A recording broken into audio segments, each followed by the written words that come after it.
Η Ευρώπη και όλος ο κόσμος πρέπει να συνειδητοποιήσουν ότι η κυβέρνηση Τραμπ σηματοδοτεί τη γέννηση μιας νέας τάξης πραγμάτων, όπου οι παραδοσιακές διεθνείς συμμαχίες δεν ισχύουν πια. Αυτό υποστηρίζει ο γνωστός ιστορικός και συγγραφέας Νιλς Γκίλμαν, που στη συνέντευξη που παραχώρησε στο Euronews με αφορμή τη συμμετοχή του στο 10ο Φόρουμ των Δελφών, χαρακτηρίζει το ΝΑΤΟ νεκρό γράμμα και προειδοποιεί ότι η Ευρώπη πρέπει να μάθει να στηρίζεται στις δικές της δυνάμεις. I believe that we are globally at a point of inflection in international relations and geopolitics that is as transformational as at least 1989, maybe 1945, maybe even 1919, in terms of the changing assumptions about the relations in the world.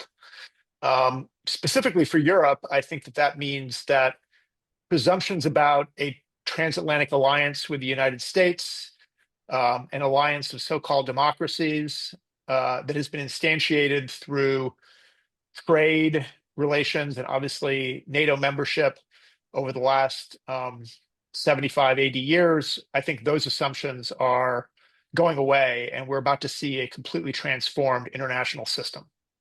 What exactly comes next? It's hard to know. When you have these moments of inflection, it's a moment of uncertainty, and a variety of possible new alignments are going to come along. But I think it's very clear now, particularly in Europe, that being able to do business with the United States on a consistent basis, security arrangements, intelligence sharing, economic partnerships, is at the mercy of an electoral process which, in any given time, can return people to power, including the people who are currently in power in Washington, D.C., who are uninterested in the same kinds of values that have underpinned the transatlantic alliance over the last 80 years.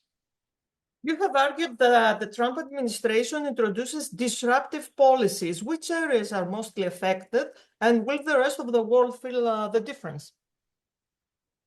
Well, the two obvious areas that the Trump administration represents a break from the previous 80 plus years of American policy is, on one hand, in the economic realm of, moving from a rules-based order to a transactional order.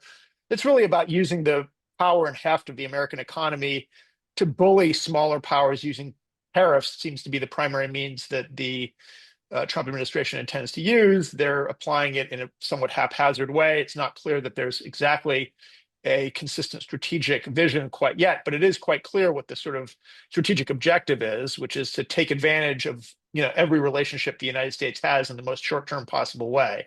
Europe has decided to increase its defense spending. Do you think this decision is justified, and how will it impact other areas of public spending, like social welfare, for example? I certainly think that the Europeans need to understand that they are no longer able to rely on some kind of American security umbrella to defend them against particularly threats from the East.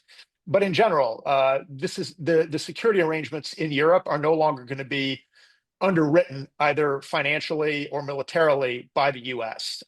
Whether this means the formal end of NATO, I don't know, but it may not matter. I think NATO as a operational unit is a dead letter at this point. It would be foolish to continue to rely on foolish for the Europeans to continue to rely on that at this point. So from that perspective, I think raising defense spending makes a great deal of sense. Europeans are going to need to take care of themselves. So yes, I think that absolutely is something that the Europeans should be doing.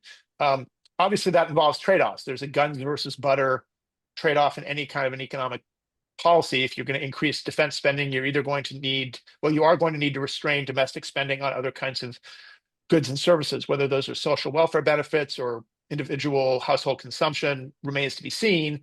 I think that may depend on the particular economic circumstances that individual nations face. I think the really big question is whether there's going to be a pan-European approach to this, or whether it will be done in a more or less nation-by-nation basis.